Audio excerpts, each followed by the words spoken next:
Luego, cuando ya los jóvenes, en algún momento, cuando se iban a la cacho era en una hipata, donde ellos hacían una especie de juego entre varones y mujeres, se encontraban y hacían el juego del coqueteo hasta que en algún momento terminaban haciendo parejas. Y cuando hacían parejas, los jóvenes, para celebrar ese ritual de hacer parejas, hacían esto que se llamaba la danza del catar, es decir, la danza de la serpiente. Fíjense estos brazos cómo están. En un lado están los varones y en el otro lado están las mujeres. Claro que en el desarrollo del baile, porque se baila así, entonces en una después van varón, mujer, varón, mujer, varón, mujer. Entonces, cuando ya ellos conformaban esa agrupación de la nueva sociedad, digamos, que iban a conformar, de las nuevas parejas en el aire, entonces ellos hacían esta danza del catar, pero a la cabeza del abuelo. Es decir, en la fiesta ya, como hoy en día decimos el carnaval, antes se llamaba la fiesta del anta.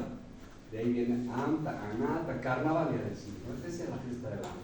El ritual del anta tenía este propósito. El abuelo y la abuela más antiguas del pueblo se ponían adelante y, como decimos, de acuerdo a la barba, ¿no?, por edades hacia atrás. Estos jóvenes entonces aparecían en la cola de la serpiente porque ellos tenían que aprender gradualmente cuál era su lugar hasta que en algún momento de la vida ellos también iban a ser la cabeza cuando sean ancianos, ¿sí? Esto tiene un mensaje importante, ¿cierto? El abuelo y la abuela, 80 años, 90 años, que antes hasta los 120 años vivían, entonces estaban bailando a la cabeza. De ahí viene ese concepto que hoy en día hablamos en los pueblos, es la cabeza de la fiesta, viene de esa concepción. Entonces, hoy en día, haciendo otro salto histórico, vamos a encontrar la variedad. Hay mucha variedad, yo voy a mostrar dos. Una de las variedades de la danza del Qatari es esta. Esta ya la pueden reconocer ustedes, ¿sí? ¿Cómo se llama? La diablada. Lo que pasa es que sincréticamente la Iglesia Católica ha disfrazado nuestros rituales, y uno de los disfraces que ha ocurrido es que cuando ellos bailaban la danza del Qatari, porque al empezar estos eran serpientes, y por eso son chuecos, son serpientes, no son cuernos de nadie, ¿sí? Entonces, estas serpientes, gracias, profesor. Entonces, estas serpientes, ¿sí?, ¿por qué están en la cabeza? Ya les he dicho, la cabeza de Qatari. Ahí empiezan las máscaras. Y entonces, la cristianización hace de esto como algo del demonio. Entonces dice, estos bailan cosas del demonio, y entonces aparece todo lo que sabemos de la verdad, ¿sí? Pero este es el origen, es decir, la danza del Qatari. Y si se dan cuenta, la diablada se baila así, ¿vale? Todavía mantiene algo de eso. Luego, el otro salto fundamental, en otra región de nuestro país se baila. ¿Qué tendrá que ver el chuta con esto? Lo mismo, ¿sí? Lo mismo. Es decir, en estas regiones, esa danza del Qatari se ha convertido en el chuta. ¿Cómo se aparece eso? Aparece a partir del Tongiani, ¿cierto? El indígena que vive en la ciudad aparece entre el español y su pueblo, se queda al medio, no se identifica ya con nadie, entonces en el pueblo dicen chuta, es decir, tú ya no eres de acá. Y el otro quiere entrar a la casa del español y dice, ¿qué pasa? Váyase a la puerta. Entonces, de ahí viene el de la puerta, el pungu. Y en el pungu. Entonces, el chuta finalmente termina reproduciendo el mismo ritual. Y aquí hay algo importante. ¿Cómo se baila el chuta? En pareja, ¿cierto? Muy bien. ¿Cuál es la otra característica del chuta en La Paz, cuando es el martes de Chales? ¿Cómo se baila? ¿Quién se acuerda? ¿Dónde empieza y dónde termina? ¿Ah? ¿Quién se acuerda? ¿O no han bailado nunca? Yo he bailado, no quiero decir. ¿Ah?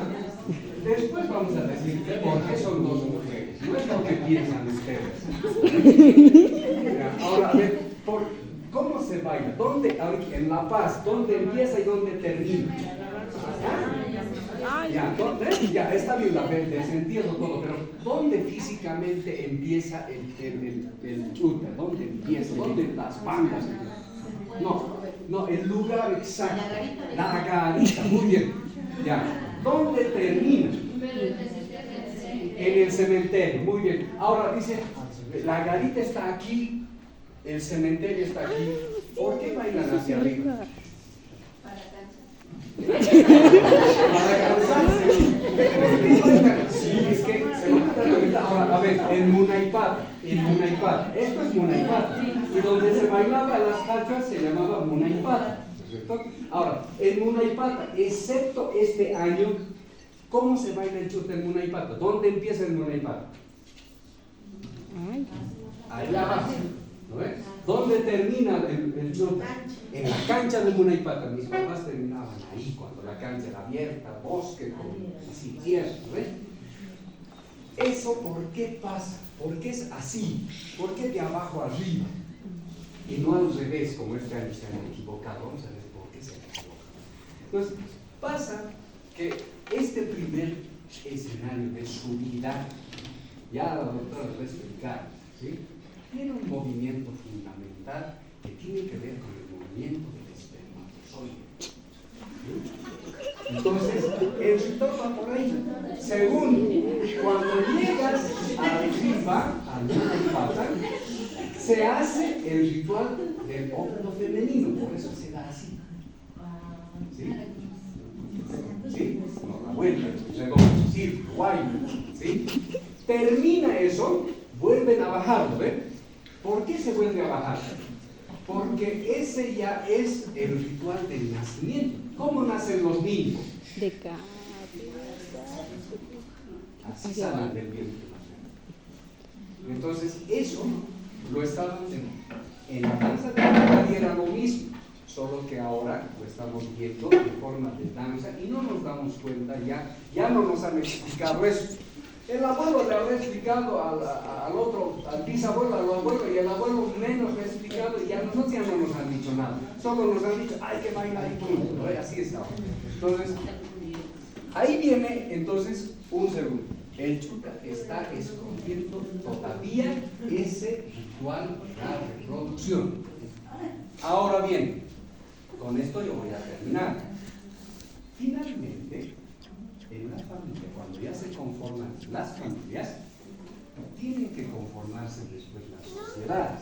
Esa es la forma expansiva de nuestros pueblos. Nuestros pueblos no han avanzado a partir de guerras. El territorio el avance demográfico, territorial, poblacional, se ha dado a partir de matrimonios, a partir de parejas. Eso ha hecho que el territorio crezca, ¿sí? Entonces imagínense, antes sobrepoblado quería decir que había muchas familias, muchas sociedades.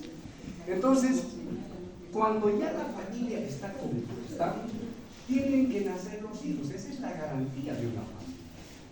Entonces, ¿qué hay ya en el escenario ritual? Los niños nacen de dos formas. Una, como decimos, de la manera normal, todo es normal, pero hay otra característica que después va a tener que ver con la preservación de estos rituales y tiene que ver con niños que nacen con características fundamentales. Es que esto es PDF, perdón. Voy a irme a la presentación de PowerPoint y ahí es donde vamos a apreciar este detalle. Permítanme un segundo. Ahora sí. Es el mismo. En la forma ritual de nacer de nuestros hijos hay algo fundamental, ¿sí? Y tiene que ver con lo que está apareciendo acá, ¿sí? Los que van a encargarse de mantener y de preservar los rituales de nuestro pueblo nacen de la manera más particular, de la manera muy especial. En este lado estamos notando acá nombres en aymara, ¿sí? Y aquí están cómo la academia los reconoce, los médicos, cómo los reconocen. Nuestros papás dicen purita. ¿Qué es eso? Alguien que ha sido que le ha partido el rayo y después lo ha revivido. En el mundo pasa eso. En Estados Unidos hay una sociedad de los que sobreviven al impacto del rayo. Entonces, aquí a eso les llamamos yaquis, amautis, callahuayas, todo eso. Pero si no fuera así, nuestros abuelos dicen, hay una frase fundamental que nuestros abuelos y mis padres a nosotros nos han enseñado. Tafe kunas payapunidos. Kunara que pachas que tafe kunas payapunidos. Que la primera concepción, cuando se da el instante de la fecundación entre el espermatozoide masculino y el óvulo femenino, el instante inmediato es gemelar. Todos, por tanto, hemos sido concebidos de manera gemelar.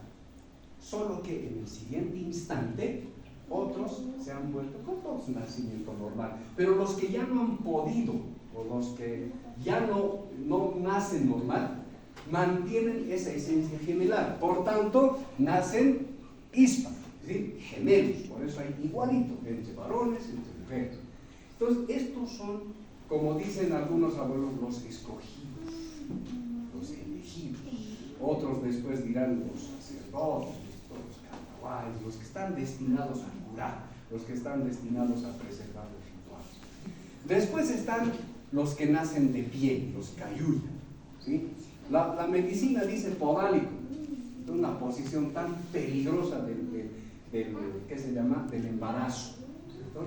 Pero ¿por qué es podálico? Porque fíjense, son 2 pies. Entonces, esa es la huella para, ¿sí? Tatekunas para punir. La siguiente es el sohtaya, que es eso, la polidactilia. Es decir, todos tenemos 5 dedos, hay otros que tienen 6. Un hito más aquí de yao, o en el pie también. Entonces, otra vez, 6 es un número par, paya, otra vez. Lo mismo.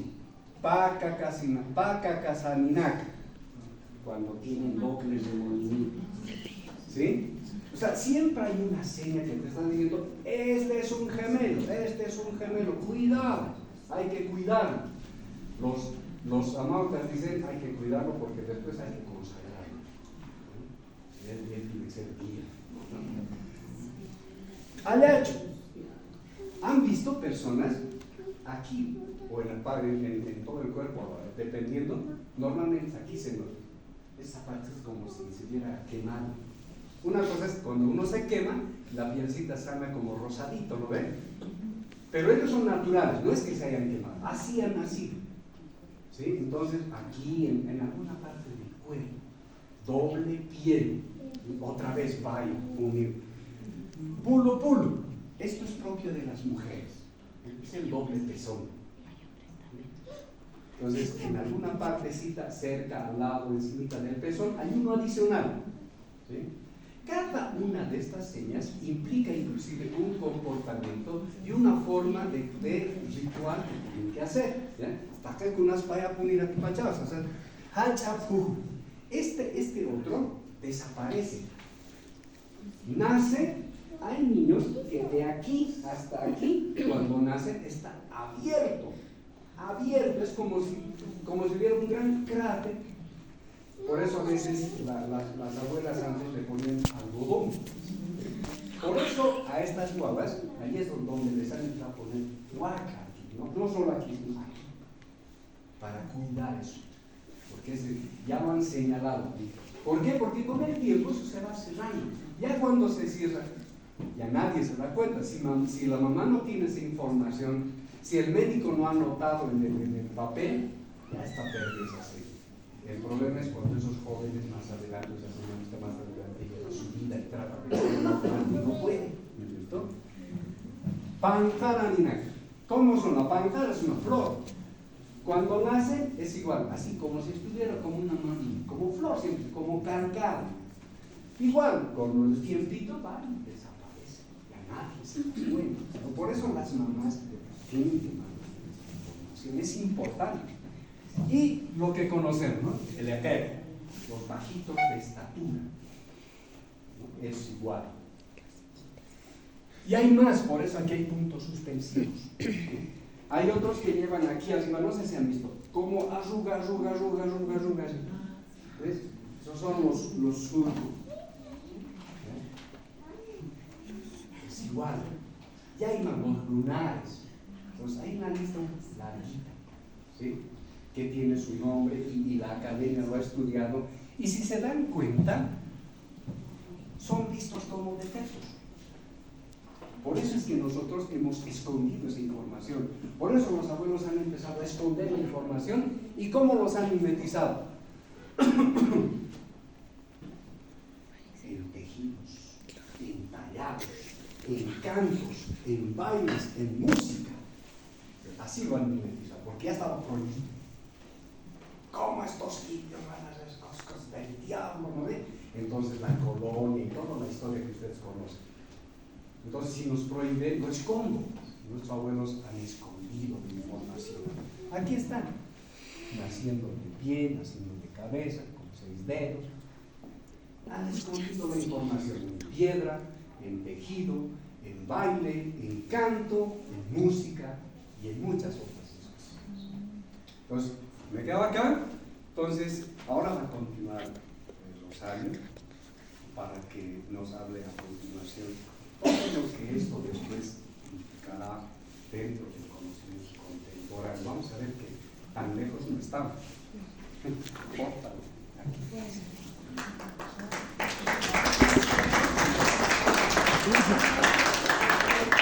Agradecerles a los jóvenes porque creo que la forma más práctica de aprender es escuchando y viendo. Todo lo que hemos visto previo ahora da la importancia de lo que es generar una vida, porque si se han dado cuenta ustedes, podemos generar vidas normales y podemos nosotras las mujeres dar una vida especial.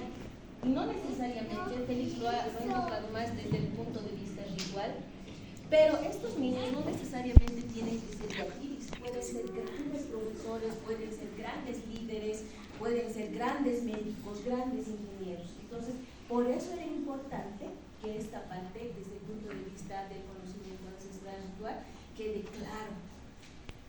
Yo, desde el punto de vista más académico, la actividad que yo desempeño es en la parte de salud, y cuando hablo con las mamás, y ahora me estoy dedicando un poquito más a estos jóvenes, también porque también tengo mis hijos en esa edad, trato de hablarles de lo que el tema de hoy hemos titulado, ¿no? Lo que es la educación sexual, pero la educación sexual no desde el punto de vista de solo métodos anticonceptivos, porque si hablamos de métodos anticonceptivos, incluso desde el punto de vista espiritual, es como si estuviéramos contradiciéndonos, ¿no es cierto?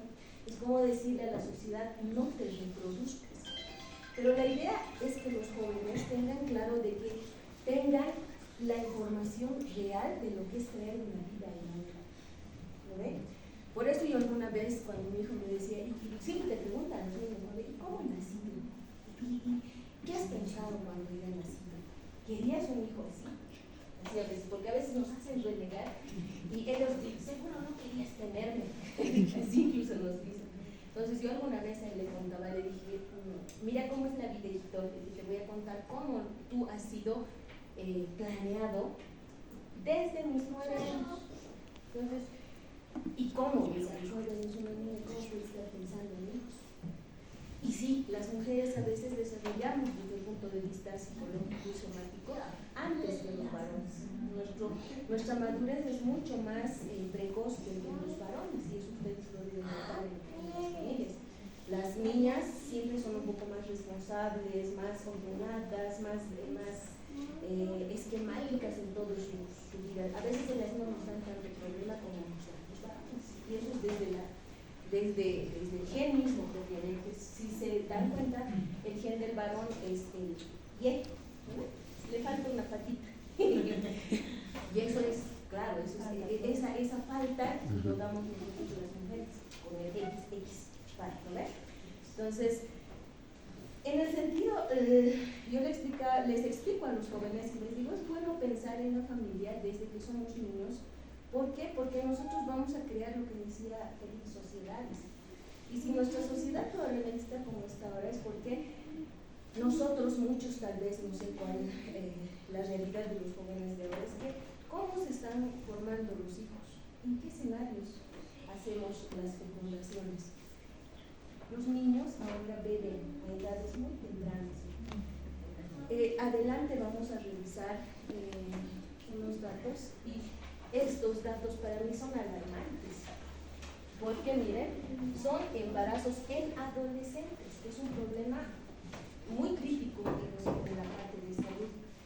Y incluso los datos son menores a 15 años. En la adolescencia la entendemos desde los 10 hasta los 19 años promedio. En el área urbana, lamentablemente, ese lapso de edades se mantiene y todavía no nos asustamos tanto cuando una niña de 18, 19 años se embaraza. No hay tanto susto. Y eso he logrado ver a través de casi, ¿cuántos años ya voy de médico? 20 años. No se alarma una mamá cuando tiene 19 años de 20 años. Pero es alarmante cuando la mamá es menor de 15 años. Es alarmante porque son niñas. Y los datos que nosotros como Ministerio de Salud manejamos son estos. Sí, hay que, no sé si es un consuelo, ¿no? Ha ido bajando gradualmente, de 39.000, 35.000, 16.000 hasta esta gestión. Ha bajado para el 24-25 unos 2.000 promedio. Pero eso es gracias a qué. Por favor,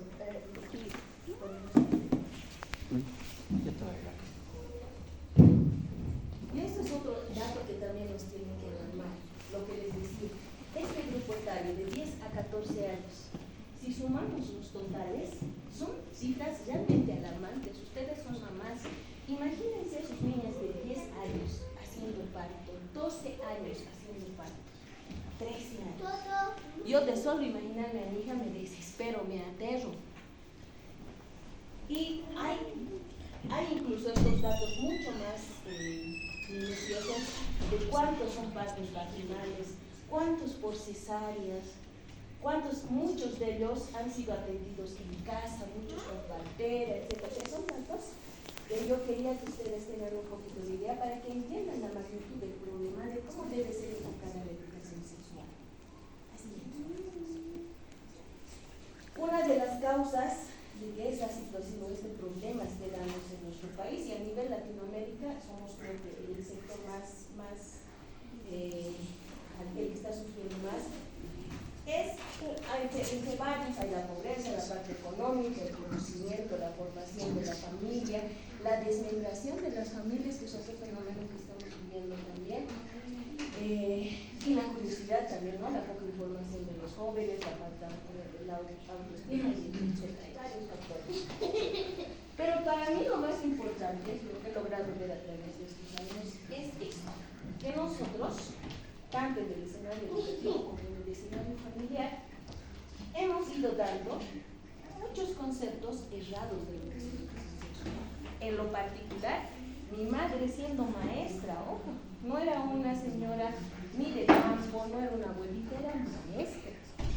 Jamás me habló de educación sexual. A la edad que mi hija tiene 16, 15 años, era prohibido hablar de educación sexual, al punto de que ni siquiera yo he conocido la información de cómo iba a ser mi primera menstruación por mi madre. Muchos de ustedes han visto pasar eso. Lo hemos aprendido o bien de una tía, o bien de una amiga, o bien de... Yo en mi caso, mi tío ha sido el que me veía mal, me veía rara, y me decía, hijita, te está pasando algo, yo avergonzada porque uno no le tenía eso. Y muy instintivamente y muy cauteloso me alcanzó una toallita higiénica. Entonces ya yo, en lo que he podido leer, en los instructivos, ya me he dado cuenta para leer. Pero imagínense esa situación en personas como nosotros, no debería darse eso en los jóvenes. Nosotras como mamás deberíamos hablar desde niñas.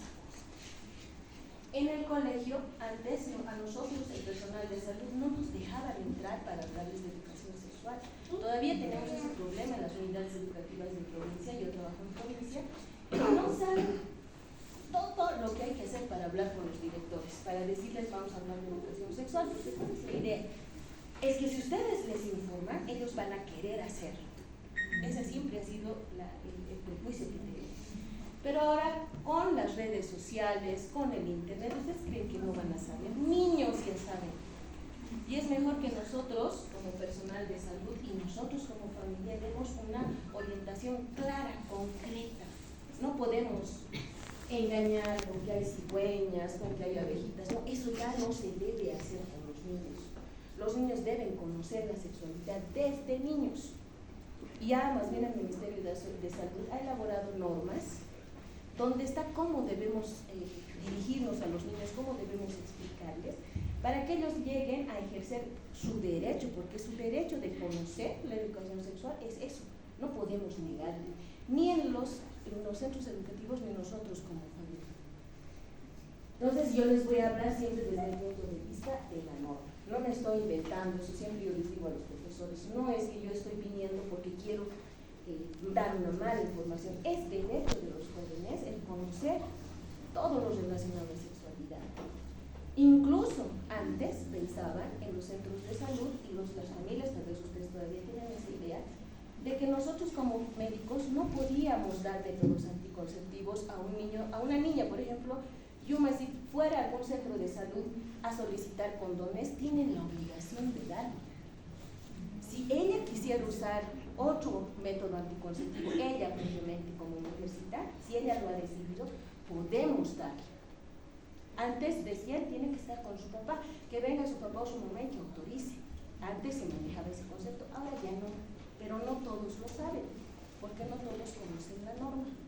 A lo mucho dicen hay que darles orientación y a veces vienen de los colegios, siempre vienen. Quisiéramos saber, por favor, que nos den una muestrita de qué métodos hay, etc. Pero hasta ahí. Los jóvenes muchos tenían miedo de poder acceder a un método anticonceptivo. Ahora no, más bien la norma nos dice que estamos obligados como personal de salud. Si el joven viene y nosotros estamos claros en que sabe qué método va a usar, y vamos a dar la orientación y decide, puede solicitar. A diferencia de los procedimientos médicos, que es diferente. ¿Qué quiere decir? Si el niño, digamos, requiere una inyección, necesita un medicamento, ahí sí tenemos que tener cuidado, porque ahí sí tiene que estar el papá. Pero este es un derecho propio de los adolescentes, de los jóvenes. ¿Qué buscamos con esto? Prevención, responsabilidad, autonomía. Los jóvenes ahora, no sé, algunas mamás y papás tienen la suerte, yo les digo, porque yo alrededor de los 17 años que tiene mi hijo, no he logrado estar por el trabajo con él toda la semana, como muchas mamás tienen esa suerte de estar con ellos, de poder orientarles cada día. Entonces los tiempos que yo debo dar, y muchas mamás deben dar a sus hijos, es un tiempo de calidad, donde solamente no es solo el cariño, sino la información, sobre todo en este aspecto, porque a raíz de que la mamá ya no está todo el tiempo con los hijos, se dan embarazos en adolescentes, porque no tienen a quién acudir. Y además porque nosotros no generamos la suficiente confianza como para que el niño no venga a nosotros primero. A veces nosotros como papás somos los últimos en saber lo que le está pasando a